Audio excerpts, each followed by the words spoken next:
জয় গুরু দাদা ও মায়েরা। আজকে আপনাদের বলবো, এক দাদা তার বিবাহযোগ্যা মেয়েকে দেখিয়ে বলেন একজনকে কথা দিয়েছে বিয়ে করবে, সেটা বিধিসম্মত কিনা বোঝা যাচ্ছে না। তখন আচার্যদেব তাদের প্রতি বিশেষ করে মেয়েটিকে বলেছেন, এ বিষয়ে ঠাকুর কি বলেছেন?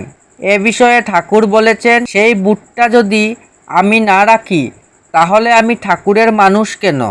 আমার বাবা ঠাকুরের মানুষ কেন? এই মর্যাদা তো থাকবে।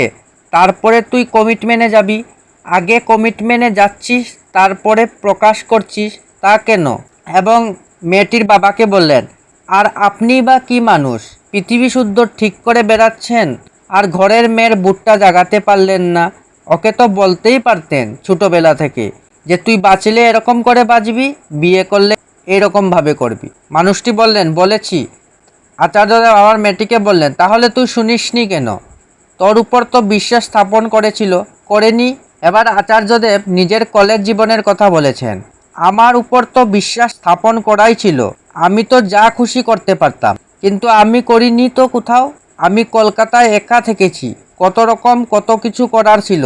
আমি তো কোথাও কোনো অমর্যাদাকর পরিস্থিতি করিনি। যদি মর্যাদার মধ্যে থাকো তাহলেই তুমি মানুষ ঠিক। মর্যাদার বাইরে যাও, তোমার অসম্মানের অধিকারী তোমাকে করবে তুমি নিজে। তাই এসব কার্যক্রম যাতে না করতে হয় সেটা দেখতে হয়। এই মুহূর্তে যা ভালো লাগছে পর মুহূর্তে সেটা ভালো নাও লাগতে পারে। জীবনটাকে এলোমেলো করবি না, বুঝতে পারছিস? একবার সিংহাসন চ্যুত হলে দেবতা পুনঃস্থাপিত হয় না। তোরা যতদিন না ঠিক হচ্ছিস, তুই দেখেছিস দেশের অবস্থা। একটা লোক নাই যাকে বলা যায় যে হ্যাঁ, ইনি নিদেন পক্ষে ঈশ্বরচন্দ্র বিদ্যাসাগরের স্ট্যান্ডার্ডের, ইনি নিদেন পক্ষে রবীন্দ্রনাথের স্ট্যান্ডার্ডের। তো মর্যাদা পুরুষগুলো গেল কোথায় সমাজ থেকে? মাগুলি সব এলোমেলো হয়ে গেছে, তাই বেটা ছেলেগুলোও সব এলোমেলো হয়ে গেছে। আসবে কোথা থেকে?